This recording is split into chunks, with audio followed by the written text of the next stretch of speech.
tama ang guhit na para sa akin. Pagdala ay nakipagsapalaran sa mga katatan ang pinagmulan kaya naman check saga. Good morning and welcome sa aking munting channel. Tuluyan na ngang nagising ito ngang si Rigor. At ngayon nga ay tumawag nga ng doktor itong si Marites. Ngunit wala ngang dumating. Ang ginawa na nga lamang itong si Aling Marites ay umupo nga sa tabi ng higaan nito ngang si Rigor. At sinabi nga niya dito na merong isang problema nang ikaw ay nakahiga dito at wala ka pang malay. Ay dumalaw nga dito si Mando at nasabi niya sa akin na meron kang isang malaking kasalanang nagawa sa iyong general na si General Pacheco at ito raw ay binugbog mo.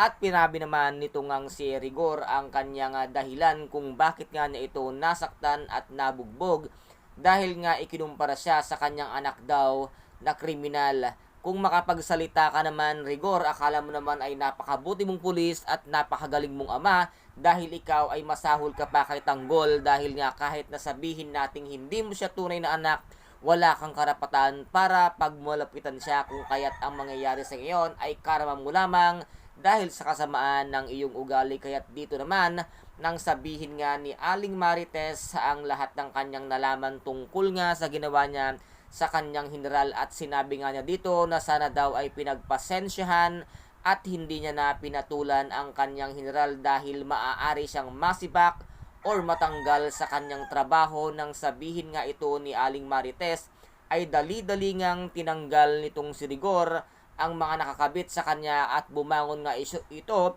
at pinilit nga niya nga makatayo at sinabi nga dito nitong si Aling Marites na hindi pa siya maaaring tumayo. Ngunit pinagpilitan nga nitong si Rigor na kinakailangan siya makatayo at aayusin niya ang kanyang problema kahit nga hirap na hirap siyang lumakad at makarating nga sa police station na kung saan nga ay nais niyang harapin ito ngang si General Pacheco para humingi nga ito ng tawad. At ito nga ang nasaksihan ni Mando at ni Aling Marites ang paghingi nga ng tawad at pagluhod nito ngang si Rigor sa harapan nga ng kanyang general. Ngunit sinabi nga dito ni General Pacheco na patatawarin kita kung luluhod ka sa harapan ko. Kaya't ito nga ang ginawa nitong si Rigor. Ngunit ang ginawa naman nitong si General Pacheco ay sinipa ang kanyang saklay at dito nga ay bumagsak itong si Rigor. At wala pa rin nagawa ang kanyang pagluhod at kahit na nga ba magmakaawa pa itong si Rigor ay hindi nga siya mapapatawad nitong si General Pacheco sa kanyang ginawang kasamaan dito na halos sa binugbog siya at mawalan na nga siya ng malay kung kaya't hindi nga siya mapapatawad ng general. At sinabi nga niya dito na simula ngayon ay wala ka ng trabaho at matatanggal ka na sa iyong serbisyo bilang isang pulis. At dito naman ay nakauwi na nga ng mansyon itong si Ramon Montenegro at tinawag nga na si Franco upang mag-imbestiga at kumuha nga ng kopya ng CCTV sa hospital na kung saan nga ay may nagtangka nga tapusin ang kanyang buhay. Kung kaya't ang ginawa ni Franco ay agad-agad nga itong pumunta ng hospital at binayaran nga kung sino ang nangangasiwa at may hawak nga sa CCTV room. At dito nga ay nakuha lahat nitong si Franco ang kuha nga ng CCTV, kaya't agad-agad ding bumalik si Franco ng mansyon ng mga Montenegro at dito nga ay pinakita agad ni Franco ang kuha ng CCTV na siyang ikinagulat nga ni Ramon na biglang nanlaki ang kanyang mata at kitang-kita nga niya ang pagpasok nito ngang siya David sa isang room na kung saan nga ay agad-agad itong nagpalit ng damit at ngayon ay nag-iisip nga itong si Ramon kung bakit nga naisipan nitong si David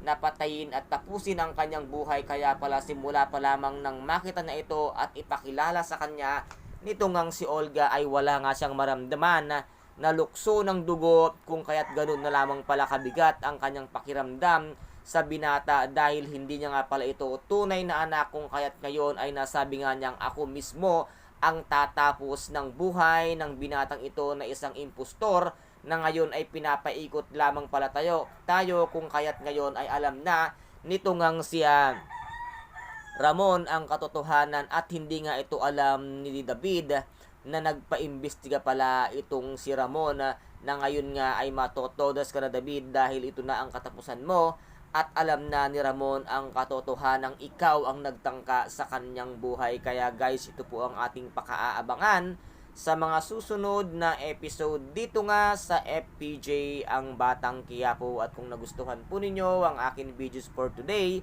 paki-subscribe na lamang po ng aking channel, paki-like and share para maging update kayo sa lahat ng gagawin kong videos.